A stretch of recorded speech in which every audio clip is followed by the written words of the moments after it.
All right, let's just dive right into it. On a little bit of a time crunch, because I had asked you guys how long you think these little videos on philosophy should last, and the overwhelming response seemed to be around 30 minutes, give or take, 15 to 45 minutes. So I'm going to try to keep this somewhere in the ballpark there. So, as you guys know, I decided to try to maybe do a little mini-series of sorts on simple philosophical concepts, or even a little more difficult philosophical concepts, but explained simply to people that may not like philosophy. In other words, a lay person like myself, just going over some lay understandings of these terminological usages that you often find when you read papers. So one of the ones that came up earlier that I thought was best to kind of start with was the terms denial and rejection. As you guys remember, a long time ago, I actually wrote a blog. It was Matt Dillahunty tells a caller he's wrong about disbelief, and the caller was right, which went into not just the terminology of disbelief, but denial and rejection as well. So, yeah, by the way, I did put my Patreon at the very top link. I don't often do that. I don't push my Patreon and all that stuff. I'm nowhere near. I suck at self-promotion. But if you guys happen to like philosophy and you happen to like these types of educational things, I guess, for lack of a better word, but feel free to become a Patreon. It does help immensely. I put a lot of time and research in these topics that I plan to be doing. I've got a whole bunch of different subjects that I want to do for this little mini-series. And so I think I'll do them one every couple of days or so, right? Maybe 2 times a week or something like that, depending on availability. I also still have other things I've got to do as well. But again, I think that this series will be really helpful, especially to atheists. Again, I don't really tailor myself to atheism, but I do notice that it's atheists in general that get these terms conflated with other terms. They use colloquial versions, or what's called sensu lato, which is a very broad interpretation of terminology. But I wanted to be able to explain how these terms are often best understood in the literature. That's it. You don't have to accept them. You don't have to use them that way. That's not my argument. And I do think that, yes, there are some arguments axiologically, meaning to value, to using these terms as what you find ubiquitously in the literature. That obviously, I think that's the case. But you don't have to. I'm not a prescriptivist. I'm a descriptivist, which, again, terminology. Descriptivism describes usages. Prescriptivism prescribes them, tells you how to use a word, tells you, hey, this is how you're going to use a word. So we're going to start off with denial and rejectionism. So basically, the classical version of the approach for classical rejectionism is simply to reject. And by the way, the little symbol there is called phi. There's 2 symbols we're using in this video. Is going to be phi and psi. They look very similar. I don't have a really way to differentiate between the two, except that psi, if you know anything about quantum, there's a psi function, and when you see the psi character, you'll see that. But this is the uppercase phi. There's also lowercase phi, which is, again, we'll be looking into. But what that is a meta symbol. It's a metalogical symbol. In other words, it represents an entire group of things, and we'll get into the metalogics a little bit. I do want to talk a little bit about paraconsistent and paracomplete logic that I've been discussing with Dr. Pi, and it's a very interesting subject as far as what's called Diotheistic Logic, which is a specific type of logic that allows for contradictions without principle of explosion. But in this particular approach, this is to say that that the metalogical operator phi for rejection, and that could be rejection of a proposition, rejection of a statement, rejection of whatever, that modal operator there, not modal operator, that metalogical operator there represents anything. It could represent any kind of proposition or any kind of predicate, anything in a logical structure. So all this is saying is that rejection of something is defined, that little symbolic colon and the equal sign, that means defined as the acceptance of the negation of that. So if you instantiate that, means put an actual term in, and you say I reject a proposition, that means you accept the proposition to be true. I mean, if I reject the proposition, you accept the proposition to be false. It's merely not just I don't accept. And there's a little bit of distinction between denial and rejection, which we're going to get into in very shortly here. The way the classical approach is that, strictly speaking, if I say I reject a proposition, I reject the position that God exists, I am asserting a belief that I say that is false. So denial is typically understood as the assertion, the actual act of asserting a negation, and rejection is actually understood more of saying that I believe the proposition is false. There's a belief predicate, this epistemic relationship between the rejection and there's what's called a speech act or esoteric force on the denial. And we're going to get into that right now to kind of show you the differences. It's minute, the difference between denial and rejection, but I think it's substantive. I think that it's important to know because, again, you see atheists use these terms all the time. I deny this, I reject that. And they're using them very colloquially. I get that. But they do have a specific usages in the philosophy. And when you say you deny something, you're actually saying that I assert that you're wrong. I assert that the proposition is false. It's not just I don't believe it, I don't accept it. It is an actual I deny it. I am saying that it is the case that it is false, or it is not the case that is true. So when you read something in the literature that says I deny God existing, or atheists deny God's existing, that means they're denying the proposition to be true. They're saying that the proposition is false. That is how it's read in the literature. Now, again, you see online atheists maybe not necessarily use it that way. I get it. But it helps to understand that if you go read this stuff and you read the literature, when you see the word denial, that's generally what it means. Okay? So let's kind of dive into the actual, some of the actual paperwork here. I don't want to do that. There we go. And let me get rid of this, and this. All right. So, as you guys remember, like I said, that I don't need that. There you go. All right. So, this was my blog that I did, and I'm not going to go through my blog. I've already read it through it, but if you want to go check it out, the video, it's in the video description. The link is. And basically, this was something back in 2019 where I'd listened to an Atheist Experience call where Matt Dillahunty basically said the caller was wrong. It wasn't that he just said he used a different usage. He said the caller was actually wrong about when the caller said that, disbelief means the belief in the negation. And that led me to dive into not just disbelief, which we've talked about many times. Disbelief is the belief proposition is false. So Matt was just wrong on that. He just didn't know what he was talking about. And it's fine that he wanted to use it in a different connotation, right? The word disbelief has a different connotation in different uses. I can say that I stared in disbelief because I couldn't believe what my eyes were seeing. I looked at the accident. I stared in disbelief. It means that's a different usage of the word that means I wasn't able to apprehend it. My mind wasn't able to fully process it. I was in shock or whatever. I'm unable to believe it. That's one usage of the term, but that's not how it's used in epistemic logic or philosophy. When you talk about disbelief, it is an epistemic disposition. It is a status, meaning relating to belief or knowledge, that the proposition is false. So if I say I believe P, I am saying that I have a mental, well, it's not even a mental state, it's called a propositional state, that I believe the proposition to be true. If I say I disbelieve P, that means I believe the proposition to be false. Disbelief is belief not P. It's the same thing. They're equivalent. You can say it's an equivalent thesis. In other words, if I see disbelief, I can just take it out and I can put believe not P in it. They mean exactly the same thing, right? So, one of the papers I'll be talking about is this particular paper here called Perspectival, Logic, and Acceptance of Rejection. This is a very good paper. I've actually discussed it with a couple of different people. One of them has been Dr. Pi, and another one, Josh Garver, who is a mathematician. We're going to be doing a separate show on some logic stuff, I think, probably next month. He's got some stuff going on now, but both of them are very interested in working with me to try to explain some logical concepts, some basic logical concepts. Again, I'm not a logician. I don't ever claim to be. I have a very basal understanding of logic, just the fundamentals, and that's all that's really needed, I think, to really engage in most discussions about logic. But again, you really at least need to know some of the basics, right? The laws of logic, which I've done a blog on, but I only did like the 3 laws of logic. There's multiple different laws of logic. There's many more than that, and I didn't get any of the other ones, but maybe I should.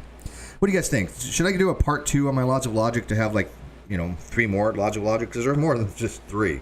There's obviously law of identity, law of non-contradiction, and law of excluded middle, but those are just the 3 canonical ones, but there are others. A lot of people don't know that. So maybe I'll do a part 2 on that. I'll do some other rules of inference that are considered laws of logic. I'm not going to read the abstract or anything like that. If you guys want to actually go read this paper, send the video description. But I'm going to kind of go through it very basically. I do like his introduction. It says, it says a preliminary view on connections between the epistemic state of acceptance, the epistemic act of assenting, and the speech act of assenting is that in asserting, we express assent, and in assenting, we initiate a state of acceptance. Now, he starts out right off the back by differentiating between epistemic acts, which are like a belief, and a speech act, which when I say something, there's possibility of what's called assertic force behind it. And if you want to know more about it, hey, hook up with Ozzy. Ozzy is really good at speech act theory. But let's say I say something is the case. I'm asserting it to be the case. If I say the door is shut, I'm asserting it to the case. I'm making a factual statement that comports with reality. It's called an indicative mood. I'm indicating something. It's an indicative statement that the door is shut. So I'm actually making that claim. I'm actually saying this happens to be the case, right? But if I say I believe the door is shut, there is some argument to be had there whether I'm actually asserting or not that it is the case, or I'm just relating to you an epistemic state of mind, right? And this is one of the differentiations that really gets in the nuances between I believe the door is shut and the door is shut. Now, I generally have maintained that when you say I believe the door is shut, you are accepting that it is the case. And so there is some kind of claim to be had there. There is some kind of supporting of the object, but there are other philosopher people out there that I've talked to that they're not necessarily the case, and there's good arguments either way. Because when I say that I believe the door is shut, I might just be relating to you what's called an autobiographical assessment. I might just be telling you about my personal states of belief, what's called my belief book, so to speak, right? So what's in all these beliefs that are in my book of beliefs, I'm giving you one of them. I'm just letting you know that it's there. I'm saying I believe, for example, if a theist says, I believe God exists, they might be just telling you what's in their belief box. They might just be saying, hey, look, this is what my belief is. I'm not stating that to be, the ontological case. I'm not saying with assertic force. I'm not saying God exists, because that does have a declarative statement, has an assertic force to it. But I am saying that I hold that proposition to be true, that God exists. If you're a theist, right? I'm not personally making that statement. I'm saying a theist would do that, right? So he starts off right off the bat by making these differentiations between epistemic acts and asserting acts. A correspondent view on the connections between epistemic state of rejection and the epistemic act of dissenting and the speech act of denial is that in denying, we express dissent, and in dissenting, we initiate a state of rejection. Thus, if we endorse an equivalence thesis like this, and what he's saying here is that denying is equals to asserting a negation, which, again, I've tried to explain to people. If you deny something, you're asserting the not proposition. You're asserting the negation. Why? Because in the act of denying, there's an epistemic act of dissent. You're dissenting to the proposition being true, right? People can say I dissent in a vote. Well, when you're dissenting, you're holding it that you're rejecting the proposition in this particular case. And so the mere act of denial is an assertion of the negation of the proposition, which is a little bit different than rejection. And so the proposition, he writes, the probability is open to define dissenting in terms of assenting, or dissenting in terms of assenting, since expression of a dissent comes to coincide with expressing an assent to negation, and a rejection in terms of acceptance, since initiation of a state of rejection comes to coincide with initiating a state of acceptance of a negation. Hence, we conclude that rejection equals accepting a negation. So, long-winded way of saying, basically, that if we are to accept that denying is defined to be, again, I don't want to say defined, but accepted by what's called the equivalent thesis, to being asserting a negation. So in other words, I can take out the word denying and I can put in asserting a negation if I read it. Right? So Steve is denying the proposition is true. That'd be read as Steve is asserting the negation that's of the proposition, right? Or that it's true. So he's saying that rejection here is accepting a negation. Right? So in denying it, I'm asserting that the negation is wrong. And rejection is I'm accepting the negation is wrong. Right? See, can you guys see the little bit of difference there? So in denying, there's actually an assertoric force to be had there. I'm making an assertion. I'm saying this is the case. I am denying the door is open. Means that I accept the door is closed. Right? If it's binary, right? Open and close. And so when you're denying, you have a little bit more force behind it. When you're just saying I'm rejecting, you're saying that I'm accepting a negation. Now, generally, it's I believe that the negation is the case, which we'll get into here in a second. That rejectionism holds that it's an epistemic state of belief. But either way, they're very similar, but there is a nuanced difference. And then it goes on to say, in the equivalent thesis 2, can be put into question from different points of view for a general introduction. In particular, we can object either that a rejection is a primitive epistemic attitude, so it is not to be identified with acceptance of negation. In other words, we can say, okay, I can reject this without accepting the negation. And we see this linguistically, right? If I say, hey, I'm going to hire you, and you give me a resume, and I say I reject your resume, I'm not making any propositional statement. I'm not making any claims toward reality. I'm just saying that I have not accepted your proposition, or you mean your resume to hire you, right? But again, linguistically, these terms have different connotations. So in everyday usage, the term rejection and deny might have different usages. But that's why when we're talking about atheism, or we're talking about philosophy, that it's important to distinguish there are differences. And so when people say, hey, look, I'm using a philosophical term, I'm speaking about it philosophically, then people should recognize that you're not just using general terminology, right? You're not just using what you would find in a general dictionary.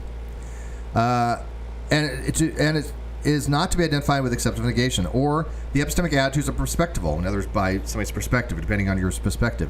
So that different notations and acceptance of definitions are definable, whose connections are not completely captured by principle like the epistemic thesis 2, which is, again, the rejection of accepting negation. And why he's leading into this, and we'll get into this in the next show or one of the future shows, he gets into it because he argues that some of these things lead to what's called a paracomplete or compare-consistent system.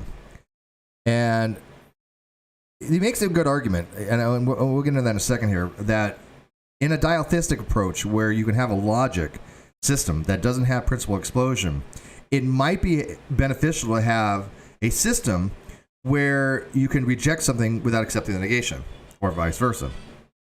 And there are arguments to be made for that.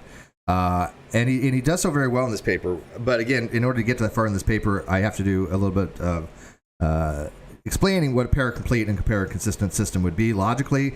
And I'm going to do that in another episode because people want these things brief. And to keep it down to 30 minutes, I'm not going to be able to get into that. So we'll do that in the next episode or one after. Well, maybe the next. The main aim of this paper is to explore different ways of negating the equivalent thesis and to develop a logical framework for capturing the idea that epistemic attitudes are perspectival. In other words, by your perspective, are there reasons to hold something where you can logically accept the proposition to be true and logically accept the proposition to be false, or accept neither? And epistemically, these are actual real possibilities. Now, in classical logic, you either accept the proposition or you don't, right? And this is, again, something that Matt Dillahunty and a lot of atheists just kind of force down people's throat. Oh, it's classical logic. But again, under what's called logical perspectivism or logical pluralism, pluralism allows for different logical systems to be utilized. And I think that we should use different logical systems like paraconsistent logic or fuzzy logic or multi-valued logics. A lot of these systems of logics, to me, express beliefs a lot better than just a simple classical. And I generally use classical, right? Most of my work has been done using very simple classical logic. But we really dive into epistemic logics and other types of logics, I found out that they are much more nuanced to really relate things as how they are pragmatically, or how they are not just in theory, but as we actually look at things. For example, like my door. If I walk out that door, I'm either inside or I'm outside, right? Or not inside. I should say I'm either inside or not outside. That's a logical dichotomy, right? But at what point do I become outside? I mean, there's like a transition where you're kind of in a gray area. It's a proposition that I'm inside, true or false. Well, it's kind of hard to say. That's a state of diotheism where you can actually be inside and outside at the same time. But you can accept that the proposition is true or false at the same time without this principle of explosion. Now, again, there's very specific reasons to why and when you can accept the proposition to be true and the negation to be true at the same time, which he does go into this paper.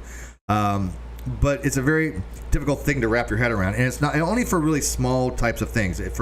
For larger types of things where it's of critical importance, I guess the best way to explain it, you can't accept things to be true and false at the same time. But in certain situations, prospectively speaking, then you can accept a proposition to be true and a proposition to be false at the same time in a diotheistic logic, or what's called paraconsistent.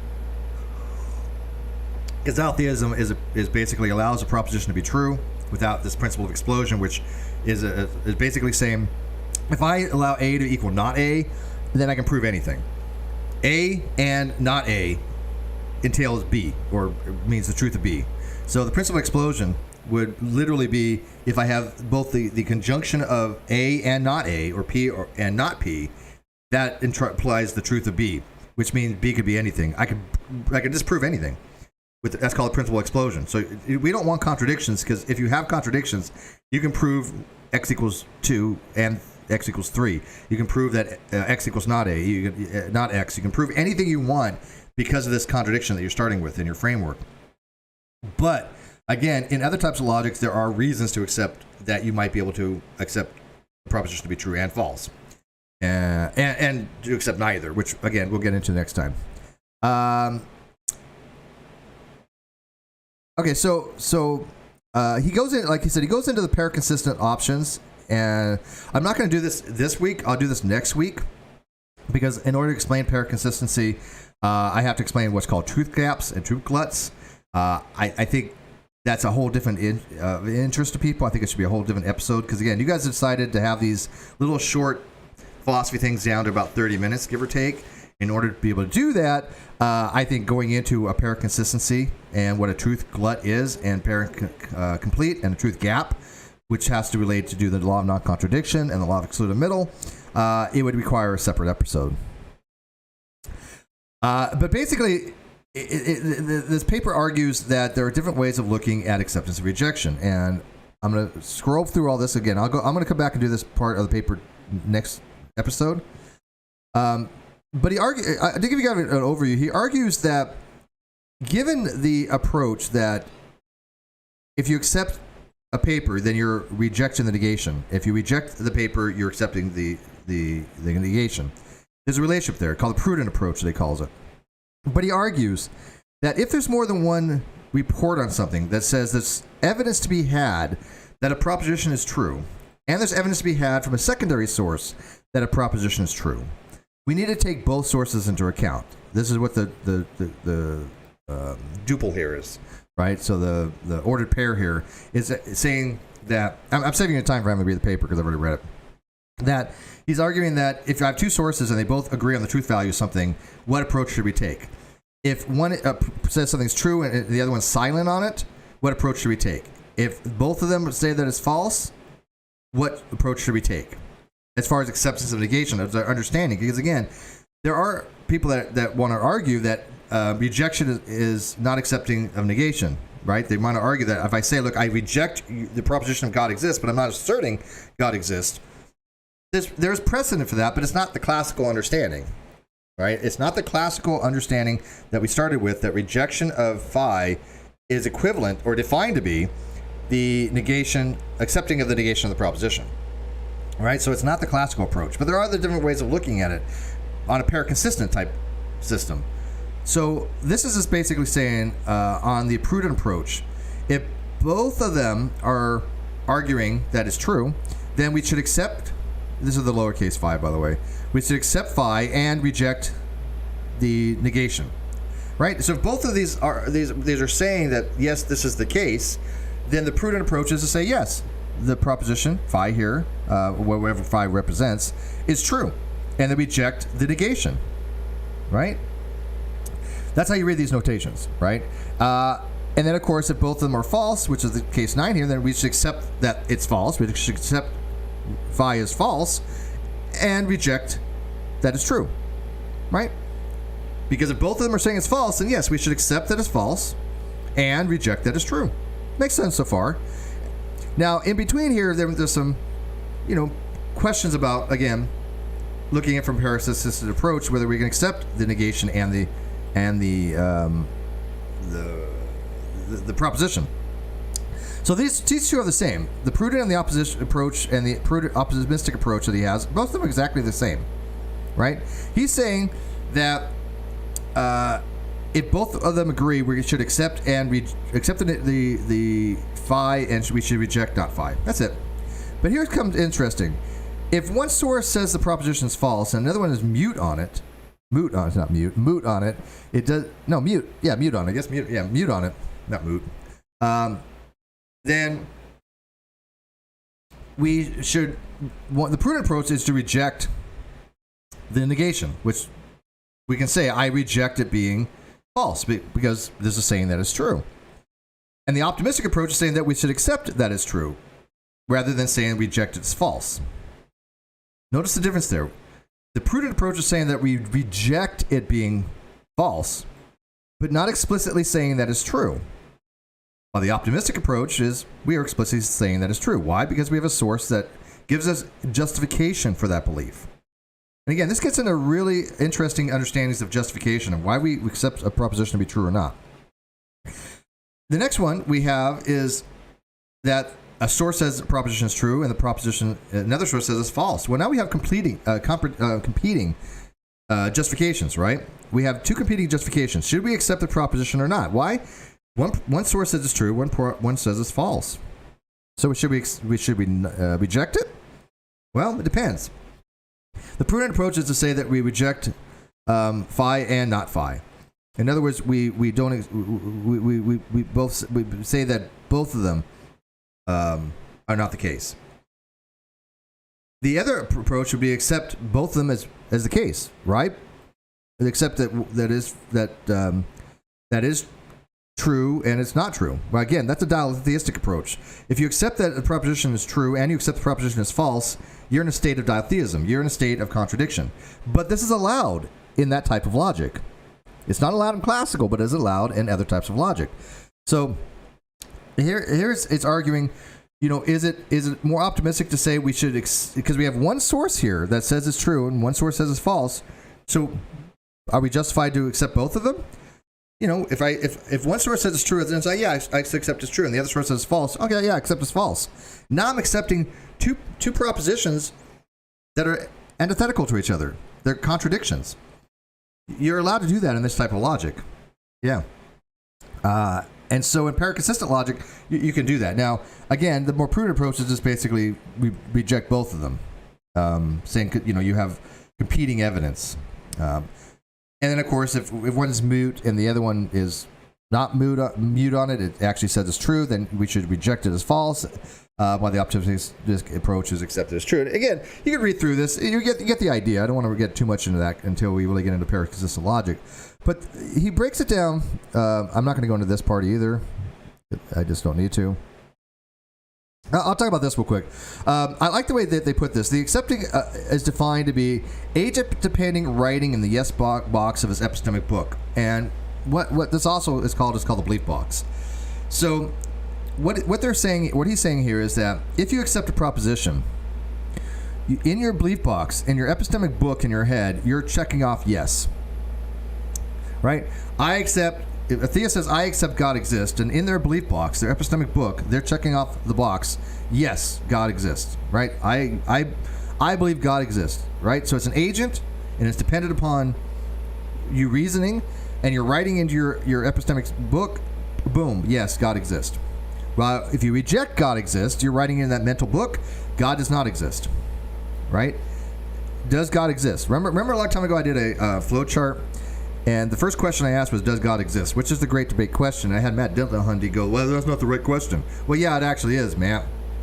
That is the fundamental question of philosophy when it comes to what we call the great debate question. Does God exist? Not whether you believe it or not. Philosophy doesn't center around your beliefs. Nobody gives a crap what you believe, I believe, when it comes to the big picture.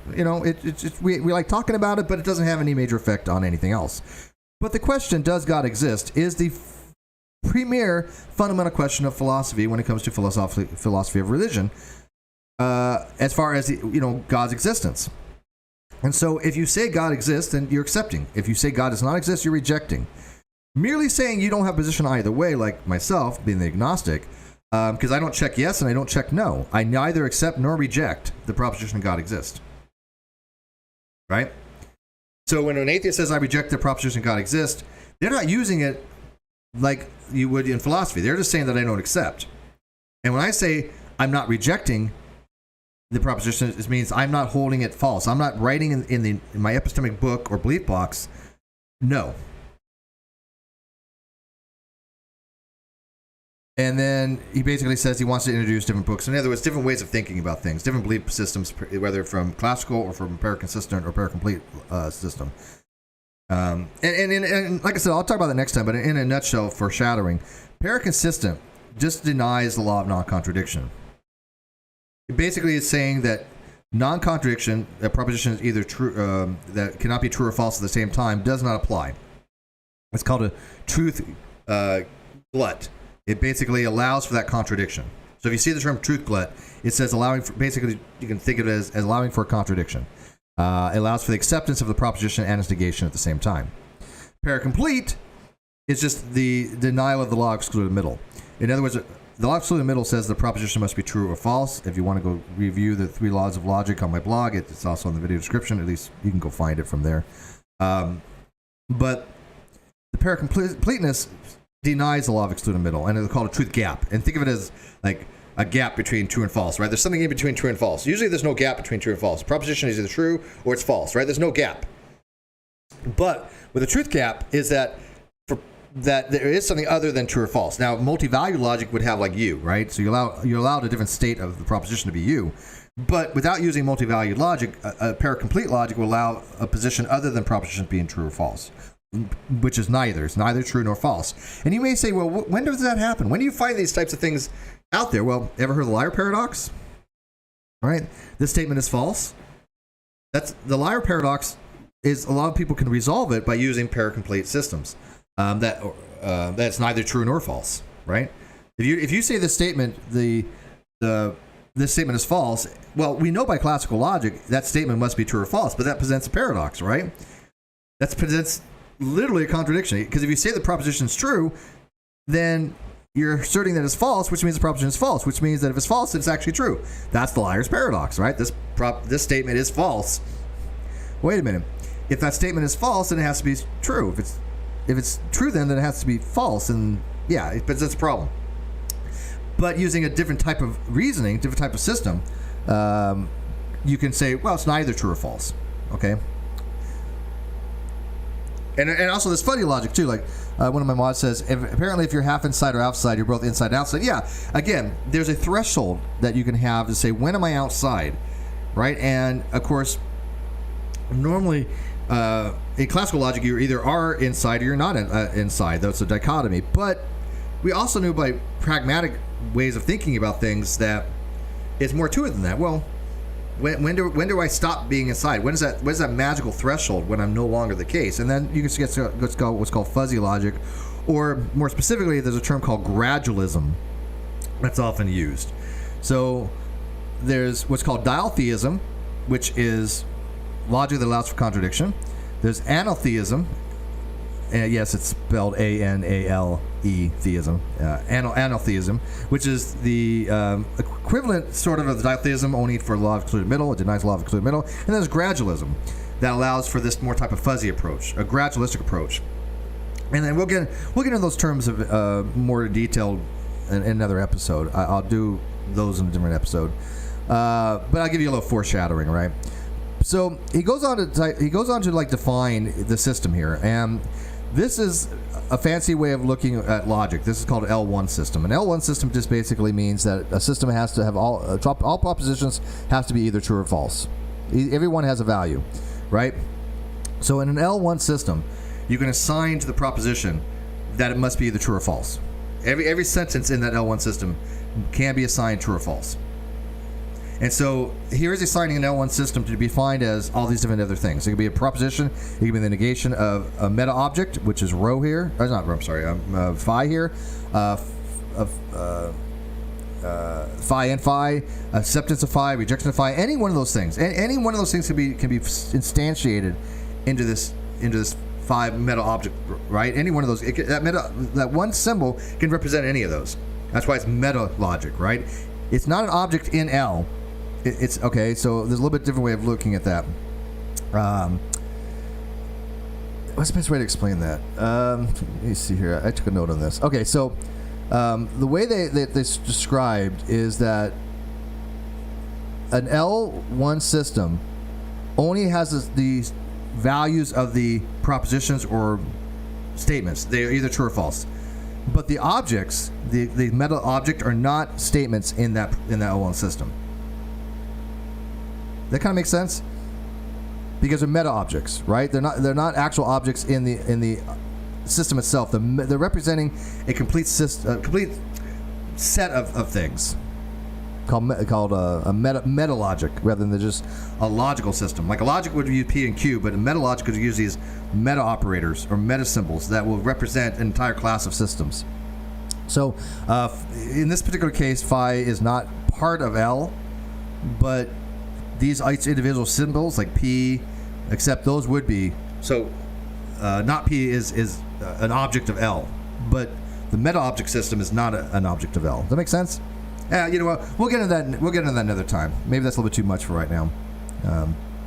But what I want to do, like, finish up on, because we're going almost to the 45-minute mark, is that what it ends up is saying is that we first consider an agent with a unique book and a unique perspective, epistemic attitude with acceptance. In this context, with a unique epistemic cell, is sufficient for the modeling the agent. The attitude of rejection can be then introduced by definition in at least two different ways. The classical approach is this one, which I showed initially. If we reject phi, is defined to be the acceptance of not phi. So if I reject the proposition, I'm accepting negation. Now, there is another way of looking at it called reflexive rejection, where he argues that if you reject the proposition, you're accepting that you do not accept the proposition and that you do not accept the proposition.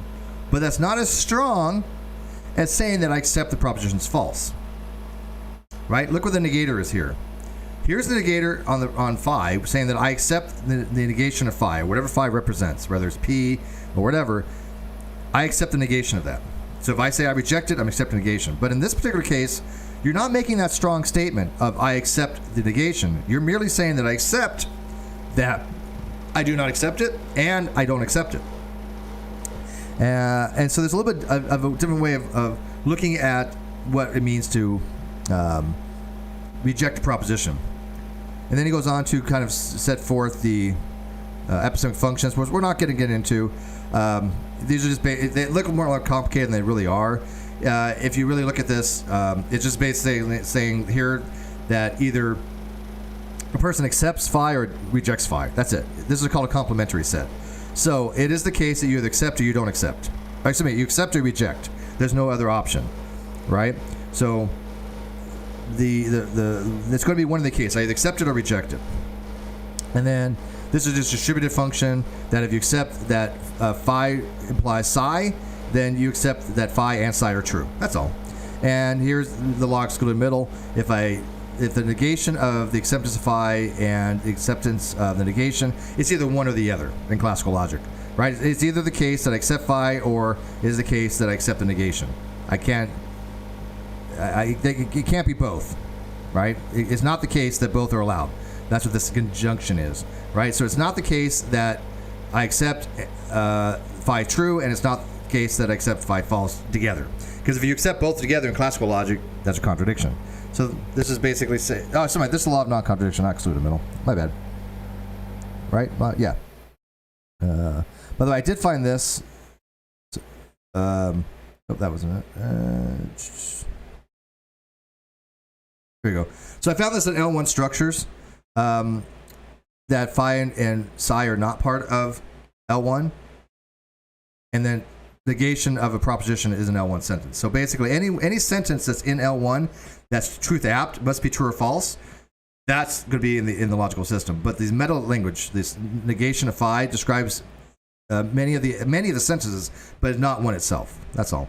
So this is a logical sentence, right? This is an atomic, what's called a molecular proposition, because it's comprised of many different things.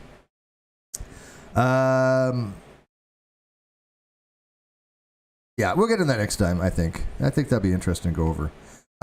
But I did want to go over this last thing here before I wrap it up. I got 5 minutes. And this is basically saying that this right here is a type of system. So that's one of the reasons why I want to talk about L1.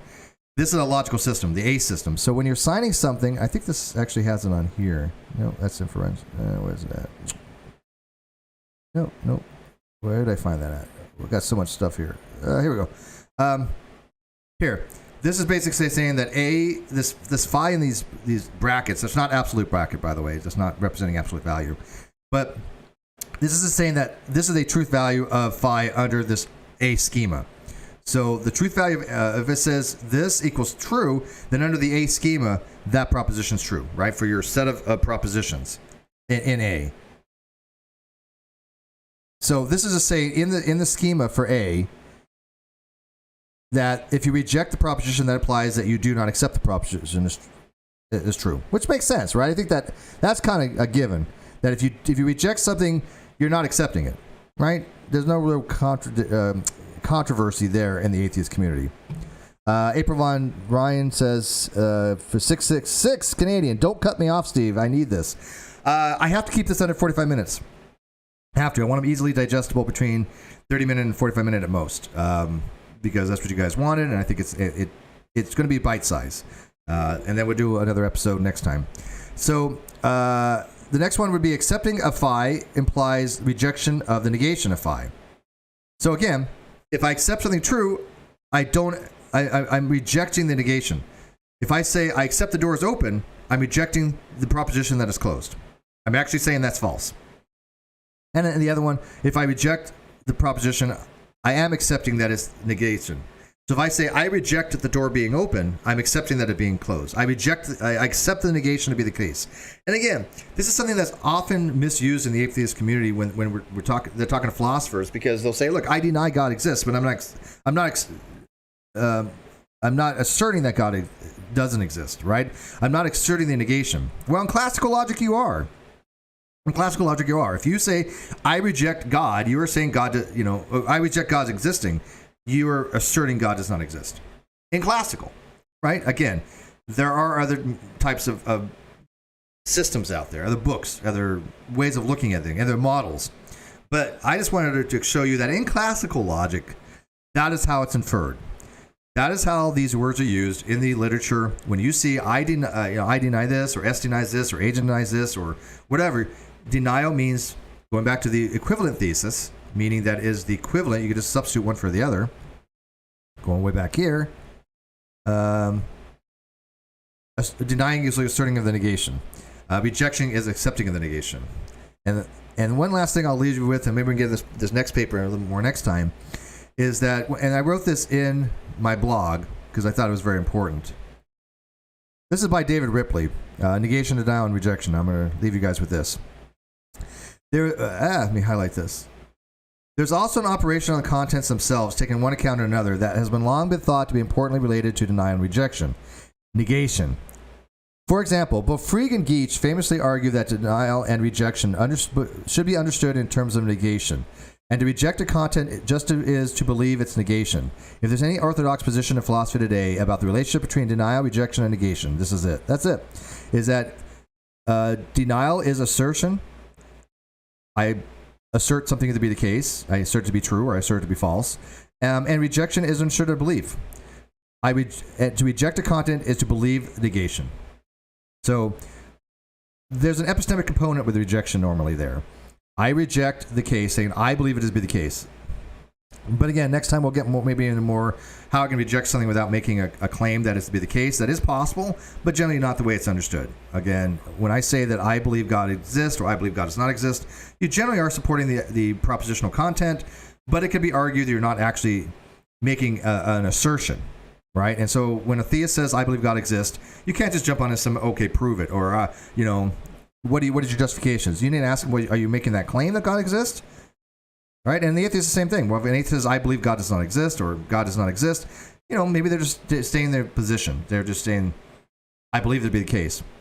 But in classical logic, that's the problem. When I say I believe God does not exist, or somebody says that, they're saying they're rejecting the proposition to be true, and they're accepting the negation of God existing. And with that, thank you guys for watching, and we'll see you in part 2.